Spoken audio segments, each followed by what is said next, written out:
Hello friends, मैं हूं जनक। और आज का आगे का डिस्कशन मैं आगे लेके जाऊंगा। तो अब हम बात करने वाले हैं डाउ थियरी के बारे में।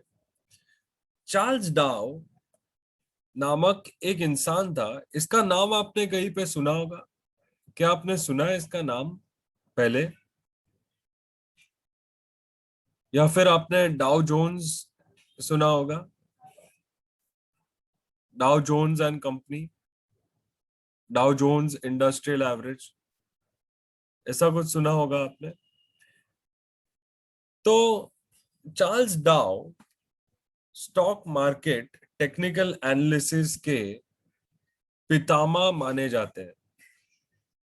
इन्होंने इनके कार्यकाल में ऐसे नियमों की रचना की है जो आज भी टेक्निकल एनालिसिस के लिए यूजफुल है। तो हम डाउ थियरी के बारे में जानने से पहले चार्ल्स डाउ के बारे में जानकारी प्राप्त करते हैं कि ये थे क्या, उन्होंने किया क्या है और उनके नियमों की विशेषता क्या है। फिर हम इनके नियम जानेंगे और वो होगा इस सप्ताह का डिस्कशन जो अभी हम आगे लेके जाएंगे। तो पहले तो चार्ल्स डाउ 1851, मतलब तकरीबन 170 साल पहले कनेक्टिकट नामक शहर में यूएस में पैदा हुए थे। इनका फॉर्मल ट्रेनिंग या एजुकेशन बहुत कम था। एक खेत पे काम करते थे और वहां से उन्होंने 21 साल की उम्र में खेत और अपना शहर छोड़ के जर्नलिज्म में एंट्री करना चाहा, क्योंकि उनको रुचि बड़ी थी बिजनेस जर्नलिज्म के बारे में। जो बिजनेस के बारे में लिखते हैं, उस समय के जो न्यूज़पेपर्स है उनमें वो लिखते थे। ठीक है। और बहुत सारे बिजनेस प्रमोटर्स का वो इंटरव्यू भी लेते थे। फिर वो वहां से कनेक्टिकट थे, वहां से वो न्यूयॉर्क शिफ्ट हो गए। न्यूयॉर्क में जो न्यूयॉर्क का जाना माना स्टॉक मार्केट है, वो जिस रोड पे है वो रोड का नाम है वॉल स्ट्रीट। तो उन्होंने एक कीनान वॉल स्ट्रीट नामक कंपनी में बिजनेस जर्नलिस्ट का पोस्ट किया। और कुछ कुछ ही समय में उनके फ्रेंड एडवर्ड जोन्स जो थे, उनके उनके ही शहर के उनके पहले के मित्र, वो भी उनके साथ उसी नौकरी पे लग गए। अब ये दोनों पत्रकार, बिजनेस पत्रकार ऐसे थे कि उन्होंने बिजनेस की दुनिया में दहशत फैला दी थी। इसका कारण ये था कि उस समय भी पत्रकार को खरीदा जा सकता था। वहां के जो कंपनी के प्रमोटर थे, वो सारे पत्रकार को पैसे वैसे दे के कंपनी के बारे में अच्छी चीजें लिखवा देते थे ताकि लोग वो कंपनी में पैसे डालें। अब हमारे चार्ल्स डाउ और एडवर्ड जोन्स साहब जो थे, उन्होंने वो बहुत ही सरल और ईमानदार लोग थे। और वो कभी ऐसा चाहते नहीं थे कि लोगों का नुकसान हो, कुछ गलत चीज छप जाए। और उन्होंने ये सारी चीजों, वो पैसे वैसे एक्सेप्ट करना, सबको ठुकरा दिया। बोलते जो हकीकत है वही हम लिखेंगे हमारे हमारे न्यूज़पेपर में।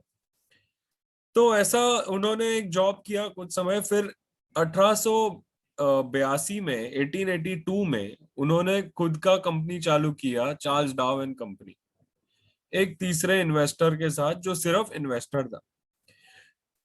और उनका भी गोल यही था कि एकदम ऑनेस्ट, एकदम सच्चाई के साथ वो इंफॉर्मेशन लोगों के सामने लाए। अभी उस समय उन्होंने हर दोपहर को एक 2 पन्ने का न्यूज़पेपर शुरू किया, जो हर दोपहर को छपता था और लोगों के पास जाता था। अभी उनका न्यूज़पेपर बहुत प्रसिद्ध हुआ। बहुत ही कम समय में उसको बहुत सारे लोग मिल गए जो उनका न्यूज़पेपर रोज खरीदते थे। और फिर ऐसे जब उनका अच्छा चलने लगा तो सन 1889 में ठीक है। उन्होंने ऐसा निश्चय लिया कि अब हमारा जो 2 पेज का पेपर है वो हम पूरा न्यूज़पेपर में कन्वर्ट कर देते हैं, और वो न्यूज़पेपर का नाम उन्होंने रखा वॉल स्ट्रीट जर्नल, जो आज भी इतने सालों बाद आज भी ये दुनिया के सबसे प्रसिद्ध और सबसे फैले हुए बिजनेस न्यूज़पेपर में से एक है। ठीक है। तो ये वॉल स्ट्रीट जर्नल उन्होंने उनकी ही रचयिता थी। फिर आया डाउ जोन्स इंडस्ट्रियल एवरेज। तो हमारे चार्ल्स डाउ साहब क्या करते थे, वो 10-12 स्टॉक्स जो थे उनके प्राइस का एवरेज निकालते थे, और वो एवरेज अक्सर देखा करते थे कि कैसे बर्ताव कर रहा है। और यूएस का जो इकोनॉमी है, उनका जो इकोनॉमी ऊपर जा रहा है नीचे जा रहा है, और उसके साथ उनका जो वो स्टॉक्स का एवरेज है वो कैसे चल रहा है। फिर उन्होंने बहुत और सारे स्टॉक्स लगा दिए वो उस एवरेज में, अराउंड 30 एक स्टॉक डाल दिए वो एवरेज में, और वो एवरेज का नाम रख दिया डाउ जोन्स इंडस्ट्रियल एवरेज, जो वहां की इंडस्ट्रियल कंपनियों के स्टॉक्स के शेयर के प्राइस का एवरेज था। ठीक है। तो फंडा बहुत सिंपल था। स्टॉक मार्केट जो है वो माना जाता है कि जो एक्चुअल इकोनॉमी है वो कैसे आगे चल के परफॉर्म करेगी वो आपको स्टॉक मार्केट पहले ही बता देता है।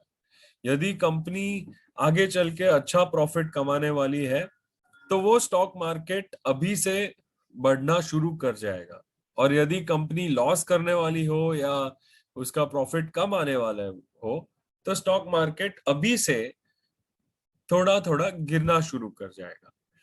तो ये नॉर्मल मान्यता है मार्केट की, और यही मान्यता को चेक करने के लिए उन्होंने ये सारी कंपनियों का इंडेक्स चालू कर दिया जो था डाउ जोन्स इंडस्ट्रियल एवरेज। ठीक है। फिर उन्होंने एक और इंडेक्स की रचना की, Dow Jones railroad average. उनका लॉजिक ये था कि यदि इंडस्ट्री में उत्पादन ज्यादा हो रहा है और उनका प्रॉफिट ज्यादा हो रहा है तो फिर जो इकोनॉमी है उसके अंदर गुड्स भी बहुत सारे ट्रांसपोर्ट होते रहेंगे। ठीक है। तो बहुत सारे गुड्स एक शहर से दूसरे शहर में ट्रेन, उस समय रेल रोड था, रेल रोड के जरिए ट्रांसपोर्ट भी उतने ही होंगे। तो उनको पूरा इकोनॉमी के बारे में पूरी जानकारी हो जाएगी, कौन से जोन में कितना क्या हो रहा है और सब। और वो रेल रोड का जो जितनी भी कंपनियां थी उनका एवरेज उन्होंने डाला डाउ जोन्स रेल रोड एवरेज। अभी इनका मानना सिंपल था कि यदि अगर डाउ जोन्स इंडस्ट्रियल एवरेज ऊपर जाती है तो डाउ जोन्स रेल रोड एवरेज भी ऊपर जानी चाहिए, वरना कुछ तो गड़बड़ है इकोनॉमी में। सिंपल लॉजिक है ना। क्योंकि अगर इंडस्ट्री अच्छा परफॉर्म करती है तो शहरों के बीच में गुड्स भी उतने ही ट्रांसफर होने चाहिए। सिंपल लॉजिक था इनका। और ऐसे सारे छोटे छोटे चीजों से उन्होंने अपने लॉजिक बिल्ड करना स्टार्ट किया। उन्होंने ये इंडेक्स को स्टडी करना चालू कर दिया, और बहुत सारे आर्टिकल्स उन्होंने उनके पेपर में लिखे। ठीक है। उनका देहांत सन 1902 में हुआ।